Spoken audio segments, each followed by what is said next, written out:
Hi there. Have you ever printed off a page by page pattern and tried to tape it together? It's many pages, and by the time you're done, it's just not lining up. You just can't get it to line up. So I've tried all different things. I have tried to trim it and glue it. This is or paste it, not paste or glue, I'm sorry, tape it.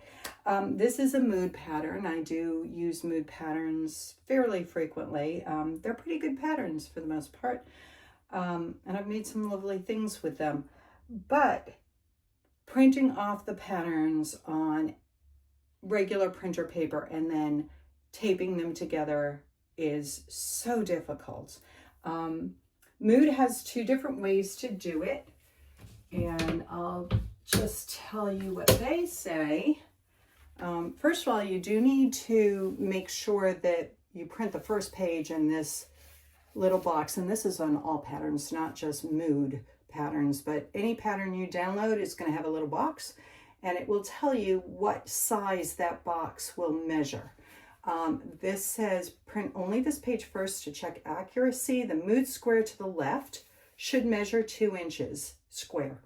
Print actual size in portrait mode, not auto center, formatted for both US letter and A4 paper sizes. So you print this off, it measures 2 by 2. Sure, great, no problem.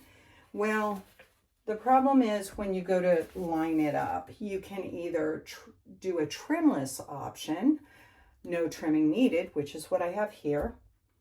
Place left side margins over right side margins, overlapping dashed lines and dots. In the same fashion, top margins will overlap bottom margins. Slight unprinted gaps are normal for this method, of course, because you're overlapping.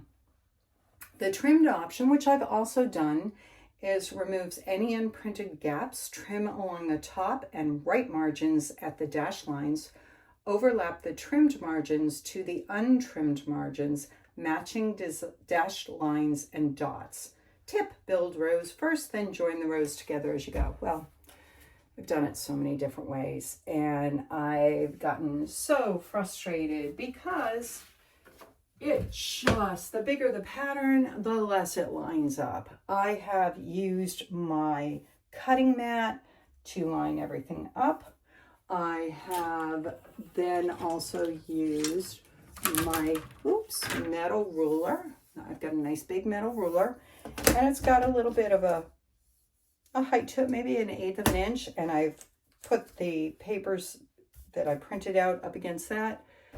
Still have a problem. It's better, but still have a problem.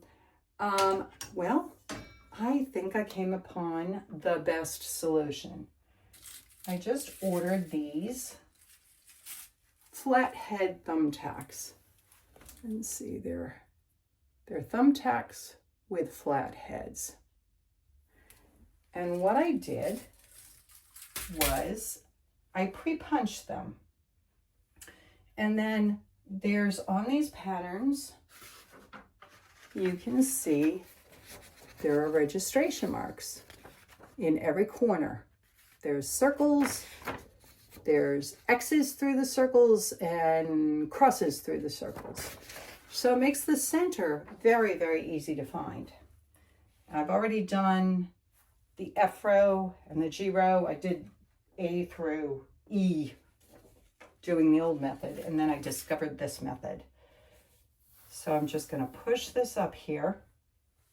And what you want to do is take one of the flathead thumbtack heads, find the exact center, which again is very easy, and pop through the tack in the front so that you now have a hole right in the center of all your registration circles.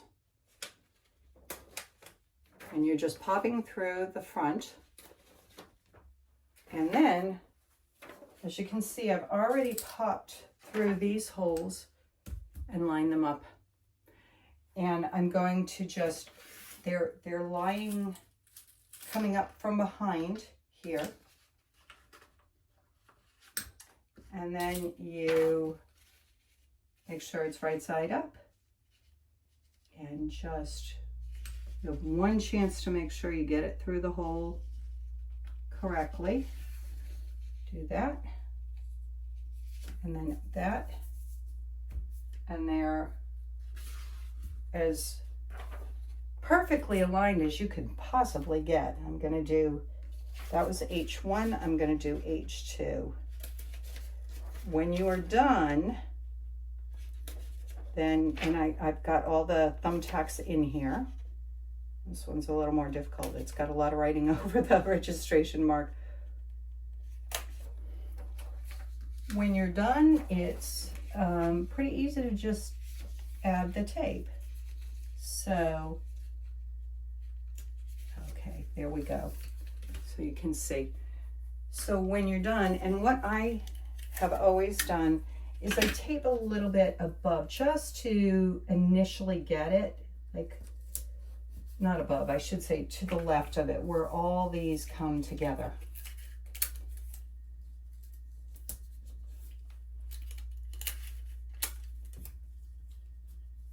And again, I do have some gaps, but they're not as bad as they have been without using this method. So that's the center. I want to make sure I get up here, and this is where I go just a little bit below the registration marks. And then once you've got all the corners taped, or the edges taped, I should say, for the whole section, you're going to cut out your size.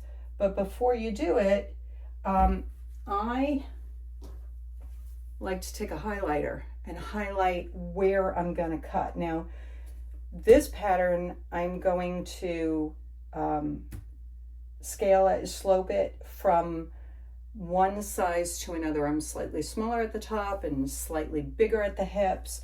So this really helps to have a highlighter and show exactly where I'm going to cut. After I do that, then I'm going to tape wherever my size is that I'm going to be cutting. And I use a separate cutter that I have marked paper cutter, and I only use this for cutting paper patterns. I do not use my fabric cutter. My fabric cutter is only for fabric, just like scissors. My paper cutter is only for paper. And that's it. I hope that was helpful.